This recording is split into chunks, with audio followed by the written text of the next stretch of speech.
پیغمبر صلی اللہ علیہ وسلم نے فرمایا اے لوگوں میں اللہ کی طرف سے عطا کی گئی رحمت ہوں. پیغمبر اکرم صلی اللہ علیہ وسلم خدا کی طرف سے سب سے بڑی نعمت ہے اور خدا بند عالمین نے رحمت بنا کر بھیجا ہے. اور الحمدللہ پیغمبر کی تعلیمات کے ذریعے سے اس دنیا میں جہاں پر اسلام کا نام و نشان نہیں تھا, اسلام کا نام لینے والا نہیں تھا, پیغمبر کی زحمت اور پیغمبر کی کاوشوں کے بعد آج دنیا کے کونے کونے میں اسلام کا پرچم لہراتا ہے. یہ پیغمبر اکرم صلی اللہ علیہ وآلہ وسلم کی کاوشوں کا نتیجہ تھا. عزیزان گرامی, یقیناً کچھ مغربی مفکرین ہیں جن کے چند اعترافات ہیں. پہلے خطبے میں نے بتایا کہ پیغمبر اور دین اسلام کے بارے میں چند مفکرین نے جو مغربی مفکرین ہیں ان کے کچھ اعترافات ہیں. پھر آپ سمجھ لیجیے گا, پھر انشاءاللہ تصور کر دیجیے گا ہم کہاں ہیں, دنیا کہاں پہنچی ہوئی ہے. جولس لائبوم فرانسی مفکر ہیں اور منصف ہیں. لکھتے ہیں علم و دانش جو دنیا تک پہنچا ہے اس کے سلسلے میں لکھتے ہیں. کہتے ہیں کہ علم و دانش دنیا تک مسلمانوں کے ذریعے پہنچا ہے. مسلمانوں نے یہ علوم قرآن سے اخذ کیے ہیں جو علم کا بے کنار سمندر ہے اور پھر انہیں بشریت کے لیے عام کر دیا ہے. دنیا تک جو علوم پہنچے ہیں وہ مسلمانوں کے ذریعے سے پہنچے ہیں اور مسلمانوں کا اخذ کیا ہے قرآن سے اخذ کیا ہے. دوسرے مفکر کہتے ہیں جو مغربی مفکرین میں سے دوسرے جو مفکر کہتے ہیں ڈرن برتھ, وہ کہتے ہیں ان کے مطابق یہ کہ تسلیم کرنا لازم ہے کہ طبعیات, فلکیات اور ریاضی جو یورپ میں پروان چڑھے زیادہ تر قرآن کی تعلیمات کی برکت ہے. ہم مسلمانوں کے مفروض ہیں اور یورپ علمی میدان میں اسلام کا مدیون ہے, یعنی مدیون قرضدار ہے. اے مسلمانوں, بڑے بڑے مفکرین کہہ رہے کہ ہم اسلام سے یا قرآن سے لے آتے ہیں, لیکن آج متاسفانہ ہم پیچھے رہ گئے. ہم نے ان کے حوالے کر کے کہا بھائی آپ لے لو, عیش کرو, ہم روٹی کھا کے بیٹھیں گے, تم چکن بریانی کھاؤ, حوالے کر دیا. اے عزاداران مظلوم کربلا, ہم تو حسین کے چاہنے والے ہیں, ہماری نظر نیچے نہیں بہت اوپر رہتی ہے, لہٰذا نظریں اوپر رکھیے, ٹارگیٹ بڑا رکھیے. جب آپ ٹارگیٹ بڑا بنائیں گے, ایک طالب علم سے پوچھا کسی مجتہد نے کہ آپ کیا بننا چاہتے ہیں, کہ میں ریور معظم جیسا بننا چاہتا ہوں. استاد نے پوچھا آپ کیسا بننا چاہتے ہیں, کہ میں سستانی صاحب جیسا بننا چاہتا ہوں. ہر کسی نے اپنے بتا رہے جو ان کو رول ماڈل تھے.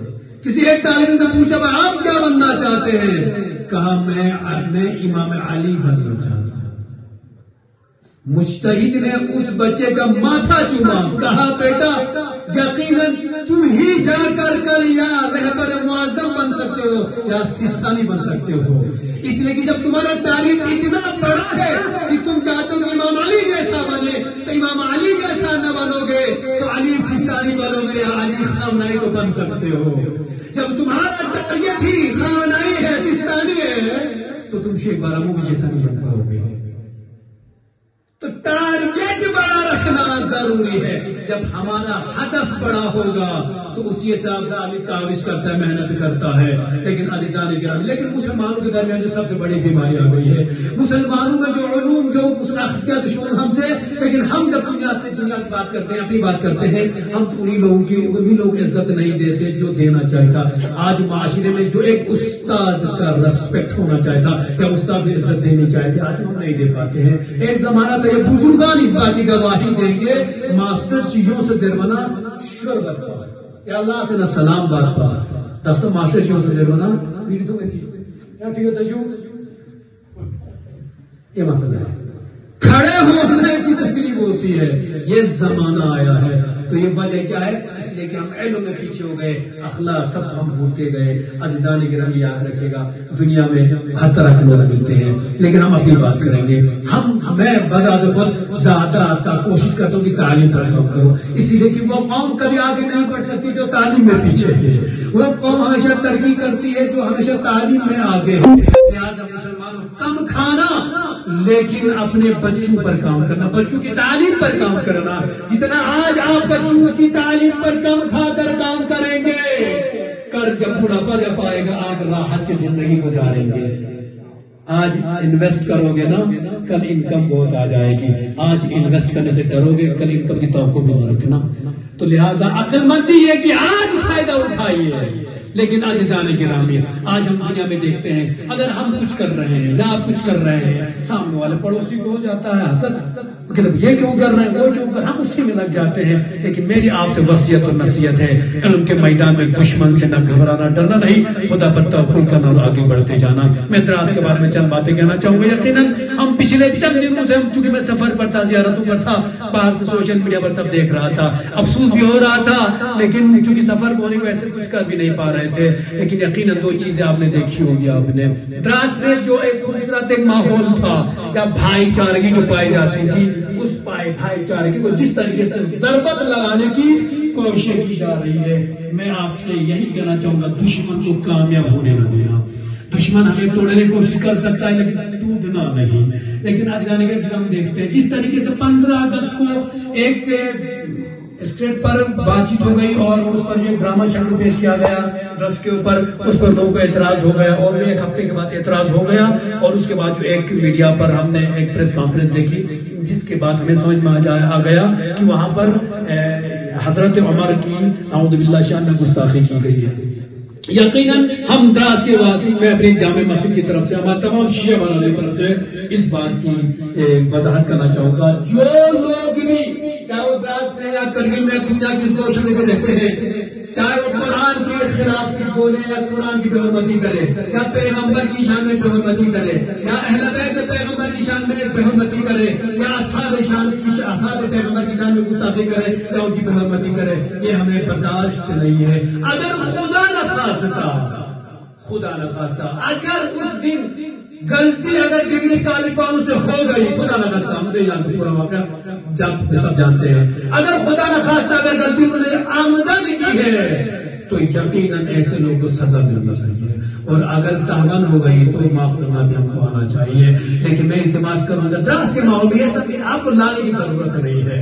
دراز کا ماحول بہت رسکی والا ماحول ہے. لہٰذا جس طریقے سے بعد میں سوشل میڈیا میں جب پریس کانفرنس میں دیکھا اور پتا چل گیا کہ بھائی حضرت عمر کی شان میں گستاخی کی گئی ہے ہم نے سب سے پہلے کہہ دیا کہ بھائی اگر گستاخی کی گئی غلط کیا گیا ہے کی شان میں ہم گستاخی پیدا نہیں کر سکتے ہیں اور ہم کرتے ہیں اور مذمت کرتے ہیں. ایسی گستاخی کی ہم مذمت کرتے ہیں اور ایسے ملزمان یا مجرمین جن لوگوں نے کیا ہے اگر آمدن کیا ہے آمدن کی بات کرو آمدن جان بوجھ کر کیا ہے تو ان کو کڑی سے کڑی سزا ملنی چاہیے.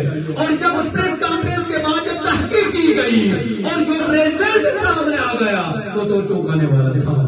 جس طریقے سے پریس کانفرنس دی گئی اور نام لیے گئے تھے وہ تو اس کے برعکس نکلا. ایڈمیشن کی میٹنگ آ گئی میٹنگ کی رپورٹ آ گئی کچھ اور تھا پریس کانفرنس میں کچھ اور تھا یا ڈگری کالج سے جب حد کی گئی اور جو پیپر آئے تھے آپ کے سامنے بھی آیا ہوگا وہ ہمارے پاس ہے اس میں جو آیا جس نے کیا کیا کیا نہیں کیا ہے اس میں پتہ چلا. اس میں دیکھنے کے بعد ایڈمیشن کی میٹنگ دیکھنے کے بعد یا جن لوگوں سے یہ غلطی سرزد ہو گئی تھی ان سے ملنے کے بعد اس کی گفت و شنید کے بعد کی باتیں سننے کے بعد یا ڈگری کالج میں بات چیت کرنے کے بعد پتہ چلا جو معاملہ ہوا ہے جو سوشل میڈیا میں آ گیا ہے وہ جو حقیقت اس کے برعکس ہے الٹا ہو گیا تھا. سوشل میڈیا پر کچھ اور ڈال دیا گیا حقیقت کچھ اور ہے. لہٰذا میں التماس کرنا چاہوں گا ایسے ذمہ داران سے قرآن کہتا ہے یا بسم اللہ الرحمن الرحیم یا ایھا الذین آمنوا ان جاءکم فاسق بنبأ فتبینوا اے ایمان لانے والوں جب تمہارے درمیان کوئی خبر لے کر آتا ہے جب تک تمہیں تحقیق نہ ہو قدم آگے نہ بڑھانا. فتبینوا پھر آگے قرآن کہتے کیوں تحقیق کرنا ہے. قرآن کہتا کوئی خبر لے کر تحقیق کرو. اگر تحقیق نہیں کرو گے تو اس سے تمہاری قوموں میں فساد ہو جائے گا تمہارے درمیان فساد ہو جائے گا. لہٰذا بغیر تحقیق کے جس طریقے سے ہم کوشش کرتے کوئی چیز سوشل میڈیا پر ڈالتے ہیں اس سے ماحول بگڑ جاتا ہے. میری خدا را آپ سے التماس ہے کوئی بھی خبر آنے سے پہلے فارورڈ کرنے سے پہلے سوشل میڈیا پر ڈالنے سے پہلے تحقیق کیجیے. تحقیق کرنے کے بعد سوشل میڈیا پر آئیے یا دے دیجیے. ماحول خراب ہو جاتا ہے سوشل میڈیا کے ذریعے سے یقیناً اس پر ہر کسی کو اجتناب کرنے کی ضرورت ہے. لہٰذا یقیناً جس طریقے سے معاملہ بعد میں ڈگری کا رپورٹ جب آ گئی تو پتا چل گیا معاملہ کچھ اور تھا. لیکن اس کے بعد جو اگلے دن کو دوسری پریس کانفرنس آ گئی وہ تو اور خاصے نام تھے وہ بھی اور تعجب والی تھی. جب حقیقت کا پتا چل گیا ہے تو دوسری پریس کانفرنس میں ان ذمہ داران کی یہ ذمہ داری بنتی تھی کہ وہ حقیقت کو پبلک کے سامنے لائے. کاغذ تو عام کے سامنے ڈگری کالج کا دکھایا گیا اس میں لکھا کیا ہے بتایا نہیں گیا.